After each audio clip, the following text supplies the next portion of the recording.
This is Vivek speaking and welcome to my YouTube channel A5M1 classes. इससे पहले कि मैंने जो वीडियो में आपको जानकारी दिया था प्रेजेंट इंडेफिनिट टेंस या जिसे सिंपल प्रेजेंट टेंस भी कहते हैं, इसका जो निगेटिव सेंटेंस के बारे में मैंने आपको जानकारी दिया था, मतलब नकारात्मक वाक्य जिसे निषेधात्मक वाक्य भी कहते हैं, उसका जब वाक्य में नहीं आ जाता तो उसका ट्रांसलेशन कैसे करते हैं इसके बारे में मैंने आपको जानकारी दिया था।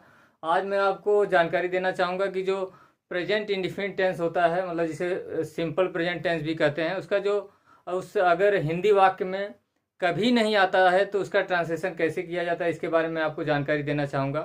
और इसके बारे में आपको बताना चाहूँगा कि जो इसमें ट्रांसलेशन करने का जो रूल होता है, इसका अगर इसको इंग्लिश में कहा जाए तो सबसे पहले सब्जेक्ट लिखेंगे, फिर नेवर, फिर उसके बाद मैंने कभी नहीं की अंग्रेजी नेवर लगाएंगे, उसके बाद वर्ब की फर्स्ट फॉर्म उसमें यस या ई एस या आई एस लगाएंगे अगर सब्जेक्ट सिंगुलर नंबर है। उसके बाद ऑब्जेक्ट की अंग्रेजी लिखेंगे, उसके बाद अदर वर्ड जो आएगा उसकी अंग्रेजी लिख देंगे। अगर इसको हिंदी में कहा जाए तो सबसे पहले कर्ता, उसके बाद नेवर मतलब कभी नहीं की अंग्रेजी लिखेंगे, क्रिया का प्रथम रूप उसमें यस या ई एस या आई एस लगाएंगे अगर कर्ता एक वचन है तो। उसके बाद कर्म की अंग्रेजी लिखेंगे, उसके बाद जो अन्य शब्द रहेगा उसकी अंग्रेजी लिख देंगे। फॉर एग्जाम्पल्स मैं इसके बारे में जानकारी आपको देना चाहूंगा। मान लीजिए कि सपोज दैट फर्स्ट एग्जाम्पल मैं ले लेता हूं, वह कभी नहीं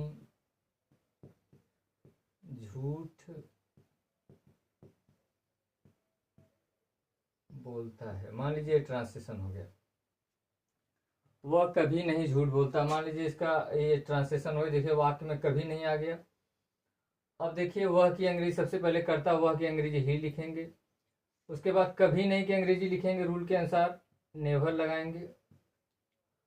यहाँ बोलता है मतलब यहाँ बोलना की अंग्रेजी टेल लगाएंगे, TELL। करता देखिए एक वचन है, करता एक वचन मतलब अगर ही सी इट या किसी का नाम आता है तो करता एक वचन होता है, तो यहाँ ही आ गया तो इसका मतलब यहाँ लगा देंगे, अंत में यल आया इसका मतलब यस लगा देंगे।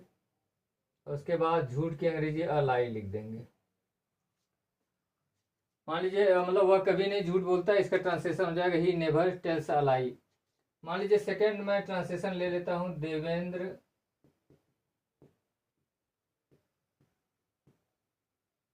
कभी नहीं,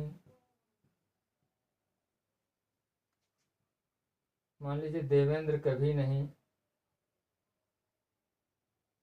सड़क पर खेलता है। मान लीजिए ट्रांसलेशन हो गया कि देवेंद्र कभी नहीं सड़क पर खेलता है, तो इसका ट्रांसलेशन सबसे पहले देवेंद्र की अंग्रेजी लिखेंगे, देवेंद्र कभी नहीं की अंग्रेजी लगाएंगे, सेम उसी तरह नेवर। खेलना के यहाँ देखिए प्ले माने प्ले मीन्स होता है खेलना, एक वचन करता है देवेंद्र, इसका मतलब यस लगा दीजिए क्योंकि अंत में वाई आया है। और प्लेज उसके बाद सड़क पर, ऑन द रोड।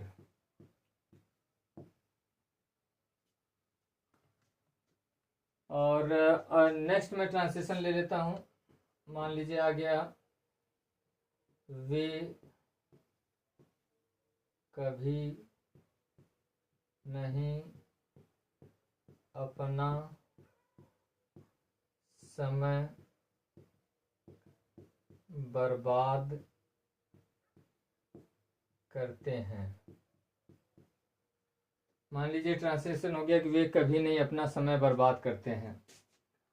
तो ये देखिए वे इसका मतलब बहुवचन करता हो गया, इसका मतलब दे लगाएंगे वे की अंग्रेजी, कभी नहीं की अंग्रेजी नेवर लिखेंगे, और उसके बाद बर्बाद करना मतलब हो जाएगा वेस्ट।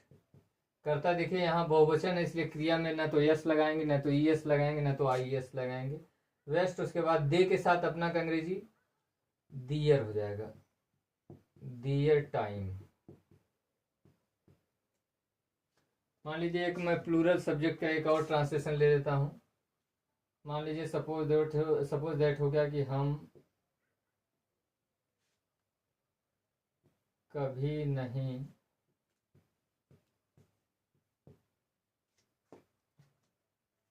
मान लीजिए आ गया हम कभी नहीं किसी को मान लीजिए पीटते हैं, कोई भी ट्रांसलेशन आप इसी तरह तमाम ट्रांसलेशन ले सकते हैं, ट्रांसलेशन आप कोई भी ट्रांसलेशन ले सकते हैं। हम कभी नहीं किसी को पीटते हैं। मान लीजिए यहाँ एक ट्रांसलेशन हो गया तो इसका मतलब हम की अंग्रेजी वी लिखेंगे, कभी नहीं कि अंग्रेजी नेवर लगाइए। पीटना का मतलब हो जाएगा बीट। कर्ता देखिए बहुवचन है, इसका मतलब क्रिया में न तो यस लगेगा, न तो ई एस लगेगा, न तो आई एस लगेगा। और को की अंग्रेजी यहाँ लगा दीजिए टू, किसी को का मतलब हो जाएगा एनी वन। इसी तरह आपको आप तमाम ट्रांसलेशन कर सकते हैं। मैंने आपको अफर्मेटिव सेंटेंस के बारे में भी आपको जानकारी दिया था, उसमें मैंने बताया था कि कहाँ क्रिया में यस लगता है, कहाँ किस क्रिया में ई एस लगाएंगे, किस क्रिया में आई ई एस लगाएंगे, इसके बारे में भी मैंने जानकारी आपको दिया था।